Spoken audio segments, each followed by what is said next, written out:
بسم اللہ الرحمن الرحیم۔ جس کے ہاتھ میں قرآن ہو، زبان پہ اللہ کا کلام ہو، وہ کبھی بھی بے سکون نہیں ہو سکتا ہے اور نہ اس کے ہاتھ کبھی خالی ہو سکتے ہیں۔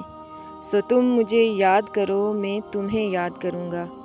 بے شک دنیا و آخرت کی کامیابی کا راز قرآن کی تلاوت میں ہے۔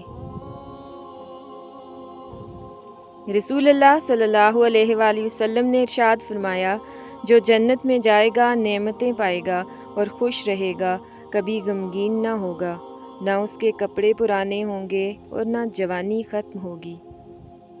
جب مصیبت میں بھی پریشانی نہ ہو تو سمجھ لو کہ اللہ کی پناہ میں ہو، اور جب راحت میں بھی پریشانی ہو تو سمجھ لو کہ اللہ کی پکڑ میں ہو۔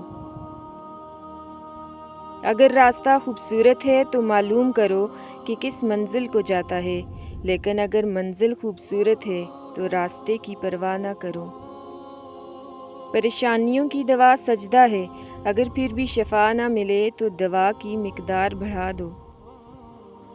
زندگی روز کچھ نہ کچھ سکھاتی ہے، لیکن بنیادی چیز یہ ہے کہ انسانوں سے توقعات کم سے کم رکھیں اور اوپر جو ذات ہے اسی پر توکل کریں۔ اللہ کا ذکر کرتے رہا کرو، چاہے گھر میں ہو یا راستے میں، کیونکہ جس چیز کے سامنے اللہ کا ذکر کرو گے، چاہے وہ پتھر، پھول، درخت یا کچھ بھی ہو، قیامت کے دن گواہی دے گی کہ یا اللہ، تیرا یہ بندہ تیرے ذکر میں مشغول رہتا تھا۔ زندگی ایک بار ملتی ہے، سراسر غلط تصور ہے۔ زندگی تو ہر روز ملتی ہے، دراصل موت صرف ایک بار ملتی ہے۔ زندگی میں انسان کو ایک عادت ضرور سیکھ لینی چاہیے۔ جو چیز ہاتھ سے نکل گئی ہے اسے بھول جانے کی عادت، یہ بہت سی تکلیفوں سے بچا دیتی ہے۔ جب دل میں ایسا غم پیدا ہو جائے جس کی وجہ سمجھ میں نہ آئے تو وہ انسان کے کسی ایسے گناہ کا نتیجہ ہوتا ہے جس کی اس نے ابھی تک توبہ نہیں کی۔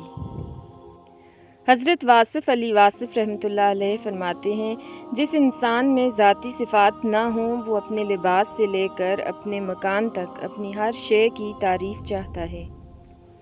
حالات سے سہمے ہوئے لوگوں کو بتا دو، حالات بدل جاتے ہیں، ٹھہرا نہیں کرتے۔ رزق اور عزت کسی کے اپنے اختیار میں نہیں، اللہ تعالیٰ جسے چاہے دیتا ہے۔ جب رب راضی ہونے لگتا ہے تو بندے کو اپنے عیبوں کا پتہ چلنا شروع ہو جاتا ہے، اور یہی اس کی رحمت کی پہلی نشانی ہوتی ہے۔ حضرت علی نے فرمایا، اس اللہ سے ڈرتے رہو جس کی صفات یہ ہیں کہ اگر تم بات کرتے ہو تو وہ سنتا ہے، اور اگر دل میں رکھتے ہو تو وہ جانتا ہے۔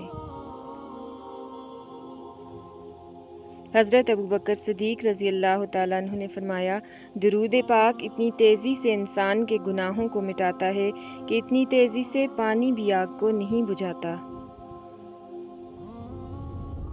رسول اللہ صلی اللہ علیہ وآلہ وسلم نے ارشاد فرمایا، جو کسی تنگ دست کو میعاد گزر جانے کے بعد مہلت دے گا تو اس کو ہر دن کے حساب سے اس کے قرض کے برابر صدقے کا ثواب ملے گا۔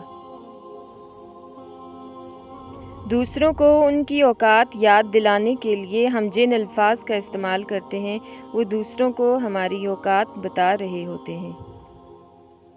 نفرت ایک مردہ ہے جسے لوگ اپنے دلوں میں رکھ کر دلوں کو قبرستان بنا لیتے ہیں۔